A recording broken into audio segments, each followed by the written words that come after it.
네, 전국 현안 한 번 더 살펴보겠습니다. 이번에는 더불어민주당 김현정 의원입니다. 어서 오십시오. 네, 반갑습니다. 평택시 병 김현정입니다. 아, 평택시 병지역입니까? 네, 그렇습니다. 이번에 새로 신설됐어요. 인구가 많이 늘어서. 어느 동네입니까?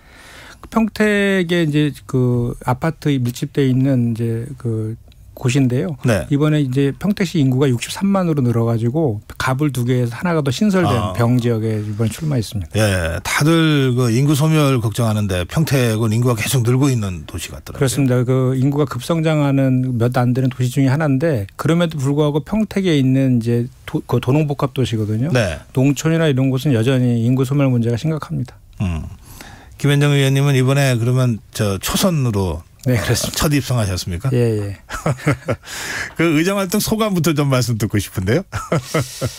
일단 이번에 어쨌든 윤석열 정권 심판의 총선이었다는 평가들이 분명한 사실인 것 같고 그 네. 심판의 도구로 우리 더불어민주당을 선택했기 때문에 그 민심을 제대로 받들어 가지고 뭐 일하는 국회 그리고 또 효능감 있는 국회를 만드는 의정활동을 해야 된다고 생각합니다. 네.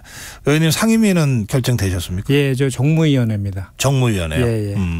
금융권. 예. 예. 자, 어제 이제 11개 상임위를 더불어민주당이 그 단독 의결을 통해서 이제 배정한 이후에 법사위를 가장 먼저 가동을 했습니다. 네. 근데 국민의힘은 이제 불참했죠. 보이콧을 한 상태입니다. 그리고 그 해병대원 특검법을 상정했고 보통 20일 정도의 숙려 기간을 거치는데 이걸 생략했습니다. 그러니까 상당히 지금 속도감을 내고 있는 것 같은데 속도를 내고 있는 것 같은데 왜 이렇게 하는 겁니까? 일단 최혜병이 순직한 지 벌써 다음 달이면 1년이거든요. 그래서 이제 저희가 이 최혜병 특검법 같은 경우는 이미 윤석열 대통령 최상병. 최상병. 예. 네. 최혜병이라고도 저희는 부릅니다. 그러시군요. 예. 최혜병 특검법이라고 이제 명명하는데 윤석열 대통령이 이미 거부권을 행사했고 그 거부권 행사한 것에 대해서 총선에서 심판을 받은 내용 아닙니까? 네. 그리고 이제 그 본회의에서 이게 이제 가결이 될 것이고 그러면 또 제2요구권이 다시 올 것이 예상되지 않습니까? 그거에 대한 표결 그리고 통신 보존 기간이 1년이거든요. 그러니까 7월 19일이면 1년에 다가오기 때문에 그러한 점을 지금 감안했던 측면도 있고 그래서 결국은 이것은 속도를 낸다기보다는 총선의 민심을 더불어민주당이 받드는 것이다라는 것이고요. 네. 그런 총선 민심을 받들기 위해서 더불어민주당에서 그 민생회복 지원법과 더불어서 최혜병 특검법을 당론 1호 법안으로 발의했습니다. 그렇기 때문에 이것은 속도를 내는 것이 아니라 이미 늦은 것이다라고 저는 생각하고요. 네. 이 최혜병 순직 외압 의혹 사건과 관련해서는 지금 사실 진보와 보수의 문제라기보다는 그 국가를 위해서 희생한 모든 청년들의 문제일 수 있고요. 또 안보의 문제일 수도 있고 또 국민들의 생명과 안전의 문제이기 때문에 이건 정쟁의 대상이 아니다라고 저는 생각합니다. 네.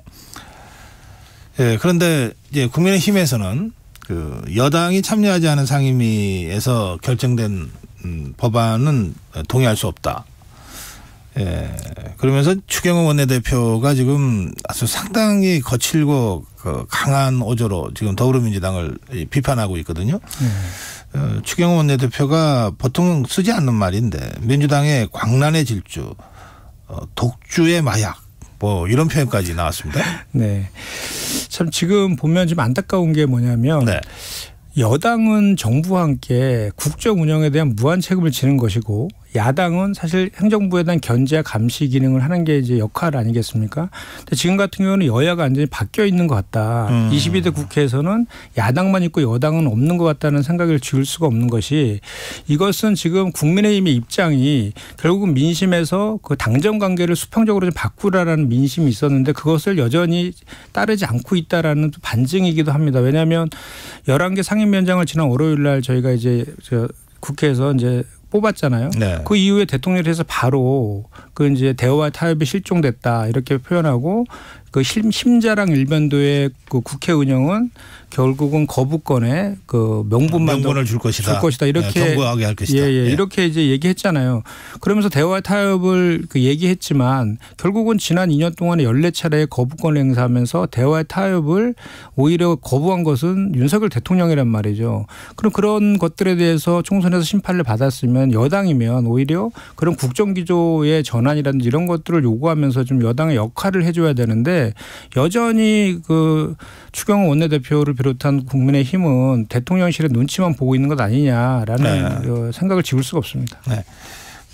우리 김현정 의원 말씀 중에도 나왔습니다만 더불어민주당은 이것도 이미 늦었다 생각하고 이제 해병대원 특검법을 강행하고 있고 그리고 대통령이 거부권 이른바 재의결권을 행사할 것이라고 또 예상하시고 네. 그리고 그 이후에 재의결도 가야 된다. 네. 이런 걸 다 이제 예상하면서 지금 이렇게 국회 운영을 하고 있다 이런 말씀이시군요.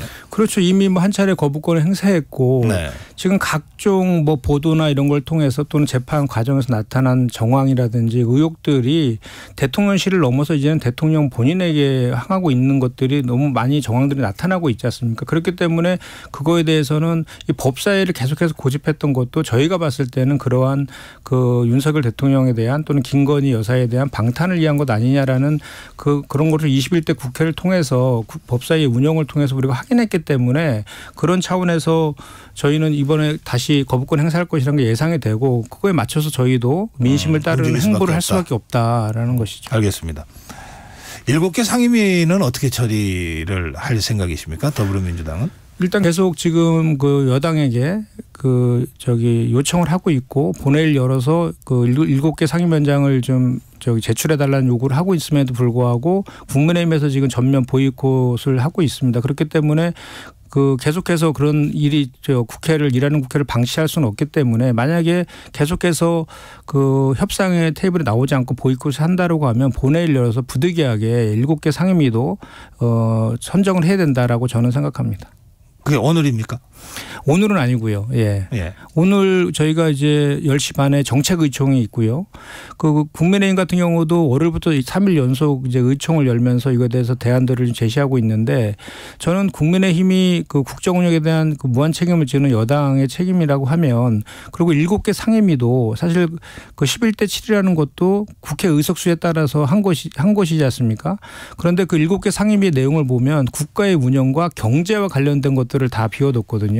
하나도 중요하지 않은 상임위가 없습니다. 국방 외교라든지 산자이라든지 정무이라든지 이런 것들을 통해서 여당에서 좀 일하는 국회 그리고 국민들을 위한 그 국회의 역할들을 보여준다라고 하면 그걸 통해서 국민들의 신뢰를 회복할 수 있을 것인데 지금처럼 계속해서 이렇게 그냥 보이콧하는 식으로 한다라고 하면 그거에 대한 것은 국민들이 봤을 때는 총선 민심 불복종이고 또 총선 불복이라고 읽힐 수 있거든요. 네. 네.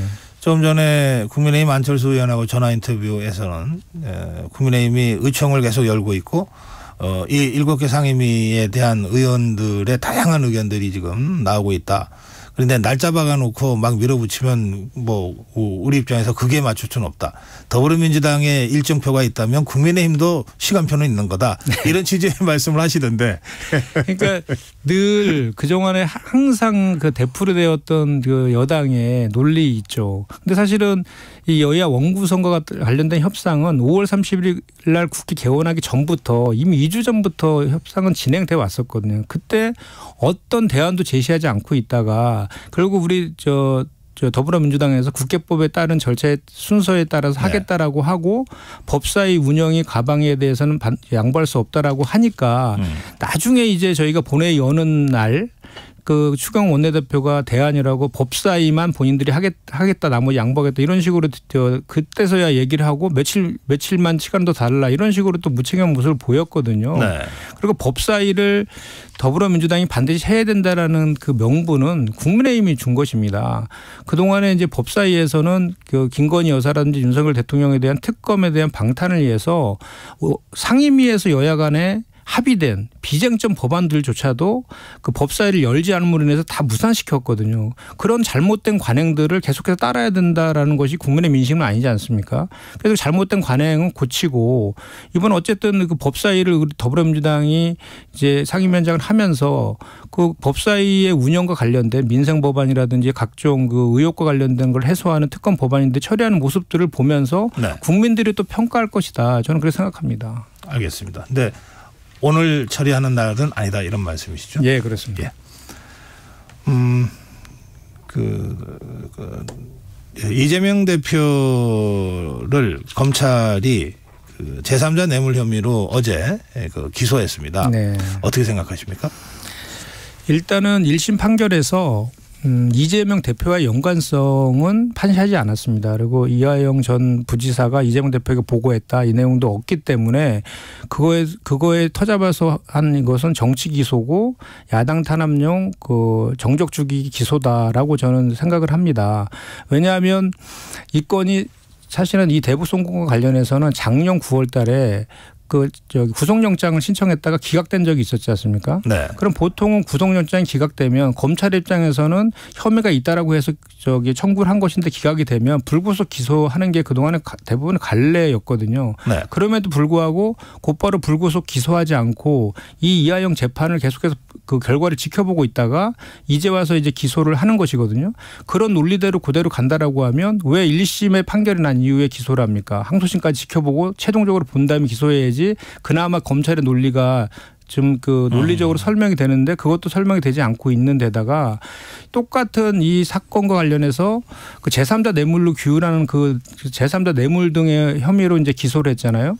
근데 제3자 뇌물이라는 그 범행의 동기 자체가 설명이 잘 되지 않습니다. 왜냐하면 이 대북 그 쌍방울의 대북 사업과 관련해서 이재명 당시 경기도지사가 북한의 대북 사업 관련은 어떠한 인허가권도 있지 않았고 네. 당시에 방북을 할 수 있는 상황도 아니었지 않습니까? 왜냐하면 2019년 2월 달에 북미 간의 하노이 회담이 결렬돼서 남북 관계가 최악의 상황으로 좀 치달은 상황이었고 또 저 19년 9월 달에는 이재명 대표가 항소심에서 선거법 위반으로 당선 무용이 선고됐지 않습니까? 그래서 도지사직도 박탈될 수 있는 그런 상황이어서 방북을 할 수 있는 그런 상황도 안 돼 있었다. 그리고 또 뭐 이재명 경기도지사한테 뭔가 쌍방울의 사업성 편의를 위해서 제3자 뇌물을 제공했다라는 것도 어떠한 그런 내용들도 입증된 것도 없고 오히려 이재명 대표는 쌍방울 전 회장 김성태 회장을 만나주지도 않았거든요. 그런 거를 종합적으로 보면 제3자 뇌물로 규율하는 것 자체가 법리 자체가 좀 성립될 수 없다라는 거고 또 한 가지는 지금 이제 국정원의 내부 문건이라든지 쌍방울의 내부 보고서 그리고 국정원의 그 블랙 요원이라든지 쌍방울의 전 임원의 폭로 등을 종합해 봤을 때는 이 800만 불의 대북 송금은 쌍방울의 계열사인 나노스의 주가 부양을 위한 것이다라는 것이 확인이 되고 있거든요. 그리고 그런 상황들에 대한 거는 이번 판결에 제대로 살펴보지 않은 측면이 좀 있고 절차적으로도 이게 2023 작년 1월 달에 그 김성태 전 회장이 그 이제 뇌물과 횡령 그리고 주가 조작 등으로 해외 도피하고 있던 거를 태국에서 체포해서 송환하는 것을 생중계를 했습니다. 그 당시에. 그때 이재명 대표와의 엮으려는 것은 변호사비 대납권이었거든요. 근데 변호사비 대납권은 위험해야 되고 1월 달에 김성태가 이제 체포되면서 구속 수사가 이루어지면서 김성태가 말을 바꾸기 시작하고 또 안부수라는 그 아태협 회장이 이번에 이제 김성태가 같이 공범으로 북한에다가 송금했다라고 하는 그 사람이잖아요. 이 안부수가.